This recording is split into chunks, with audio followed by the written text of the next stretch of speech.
Selamat datang semua di video saya yang akan membahas tentang metode problema 3 titik pada geologi struktur. Nah, video ini dibuat dalam rangka seleksi calon asisten dosen mata kuliah Geologi Struktur Universitas Indonesia semester ganjil tahun 2020. Semoga video ini bisa bermanfaat bagi banyak orang yang menonton. Nah, sebelum kita masuk ke teknis cara plotting metode problema 3 titik ini, saya akan coba mengulas kemunculan metode ini.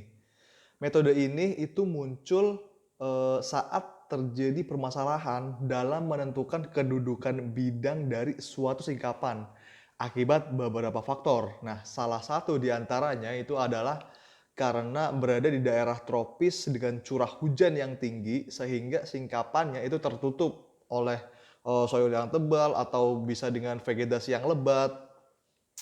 Nah, hal itu sehingga sulit mendapatkan singkapan yang relatif segar. Nah, untuk tetap mendapatkan kedudukan perlapisan batuan yang valid dan akurat, itu dibutuhkan minimal ada 3 singkapan yang terpisah dengan ketinggian atau altitude yang berbeda. Metode inilah yang disebut dengan metode problema 3 titik. Nah, ada fungsi lain sebenarnya dari metode ini, yaitu untuk mencari kedudukan layer bawah permukaan dari data bor.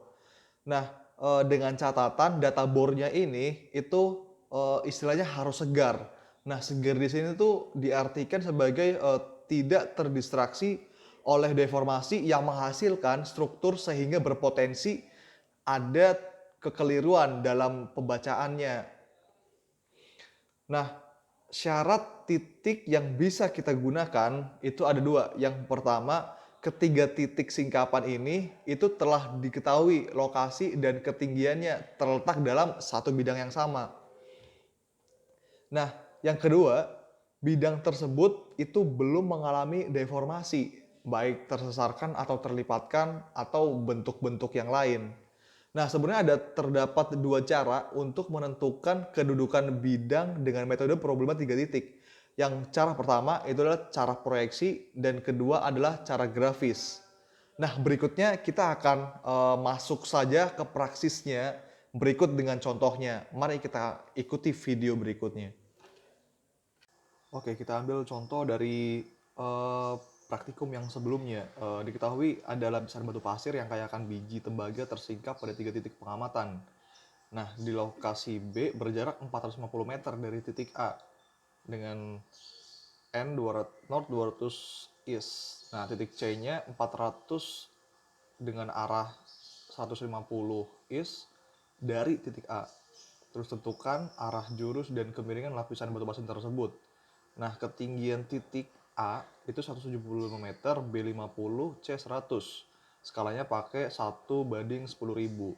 Nah, nanti akan kita coba kerjakan dengan dua cara. Yang pertama akan coba saya kerjakan menggunakan cara proyeksi dan yang kedua cara grafis. Berikut adalah caranya.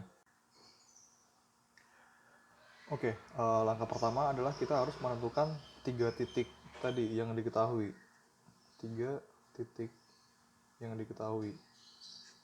Tadi ada A, B, C. Nah, kita harus tahu lokasi masing-masing titik ini dulu. Nah, tadi di soal dia bilang ada titik A, ada titik A,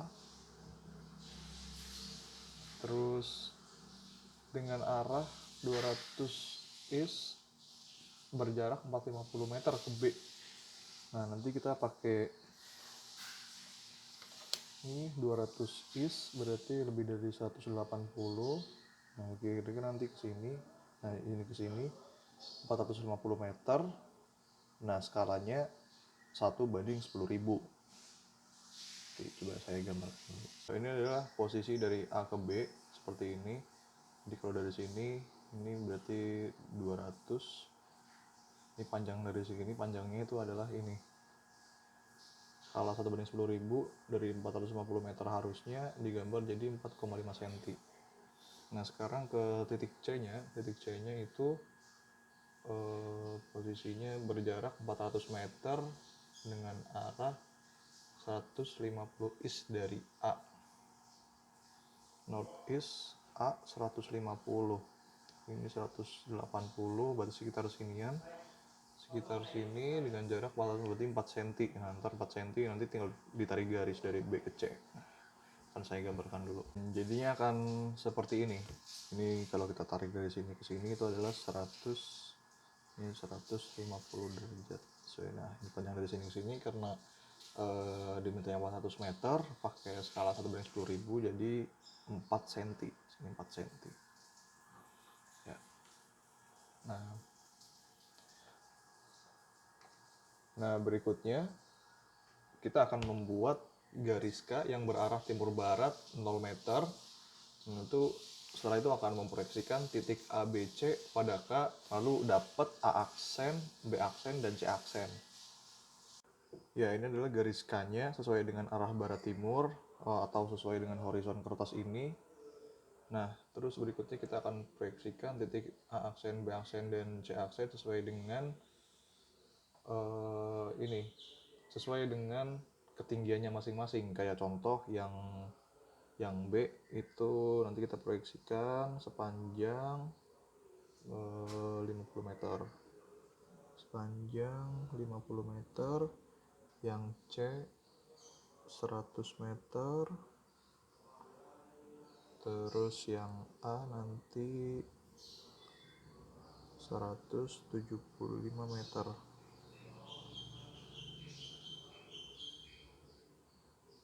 Nanti kita tarik tegak lurus ke bawah. Tarik tegak lurus terhadap garis K ke bawah.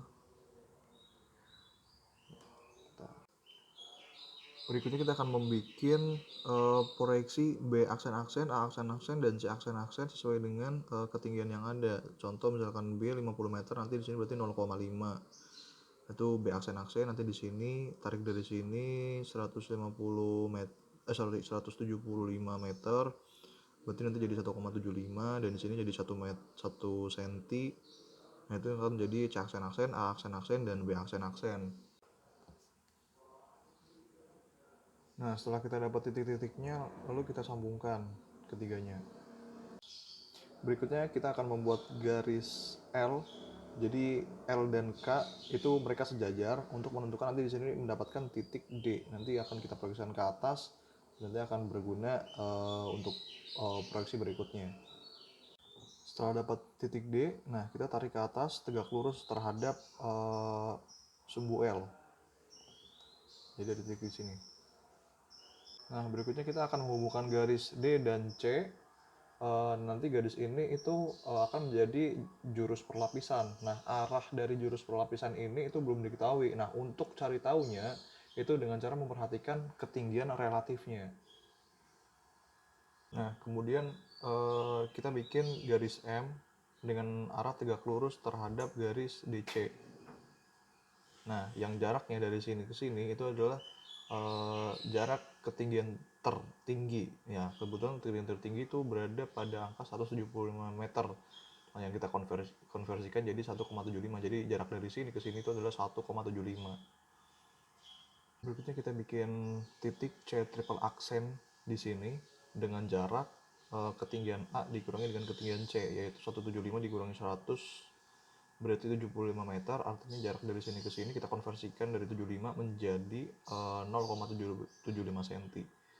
Nah, itu adalah titik C triple aksen. Berikutnya kita bikin B triple aksen di sini atau garisnya itu sejajar dengan jurus DC yang nanti panjangnya itu 170 titik A dikurangi dengan titik B, yaitu 175 dikurangi 50 berarti 1,25 cm. Nanti di sini 1,25 cm tarik. Nah, di sini adalah letak B triple aksen. Berikutnya kita tarik garis dari B triple aksen ke C triple aksen, kita tarik garis, dan itu nanti titik perpotongan dengan garis M ini itu akan menjadi titik A triple aksen. Nah, seharusnya itu tidak jauh-jauh dari garis ini, cuma karena ada kesalahan dalam artian akurasi yang kurang baik diakibatkan kalau saya telusuri adalah pada saat pembuatan ini tuh tidak disinkronisikan dengan baik dengan margin kertas seluruhnya. Nah, sehingga ada sedikit margin error yang muncul. Nah, tapi yang jelas setelah kita nemu sudut ini adalah sudut kemiringan lapisan batuan. Nah, maka kedudukan lapisan batuannya itu nanti akan north, beta, east, slash dipnya alpha. Nah, ini adalah angka dari dipnya. Oke. Berikutnya kita masuk ke cara yang kedua, yaitu dengan cara grafis untuk menentukan posisi titiknya ada di mana. Nah, sebenarnya kunci dari baik cara satu proyeksi maupun cara dua grafis ini kuncinya itu ada di letak D-nya. Nah, tadi kita di cara satu itu kita memproyeksikan titik A, B, C menjadi aksen-aksen dan sebagainya. Ini tuh mendapatkan proyeksi di mana kan letak titik D. Ini titik D.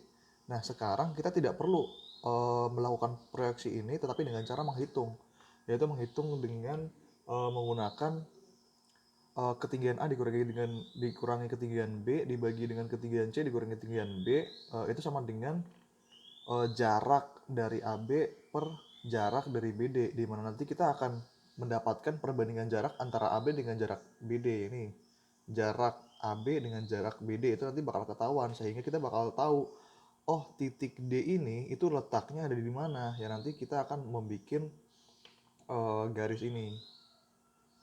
Nah, ini kita masuk ke perhitungannya, yaitu 175 dikurangi 50 per 100 min 50, nah menjadi 125 per 50, yaitu panjang AB 125 sedangkan panjang BD itu adalah 50. Nah, jadi kita tarik dari AB ini total 125, nah nanti kita tarik dari B ke D ini cuma 50. Nah, nanti kita akan tarik lagi dari garis CD ini, tarik. Ini mungkin kita tutup dulu yang proyeksinya biar lebih tergambar. Nah, kita tarik. Dan berikutnya kita bikin garis M ini tegak lurus dengan garis CD yang dibuat. Nah, sama dari sini nanti kita akan membuat mirip seperti dengan proses cara yang pertama, hanya saja perbedaannya adalah penentuan titik D-nya ini. Kalau cara pertama menggunakan proyeksi, kalau cara kedua ini menggunakan grafis. Nah, nanti kita juga akan menentukan titik B aksen aksen mungkin kalau di cara yang kedua ini ditulis di perintahnya itu atau di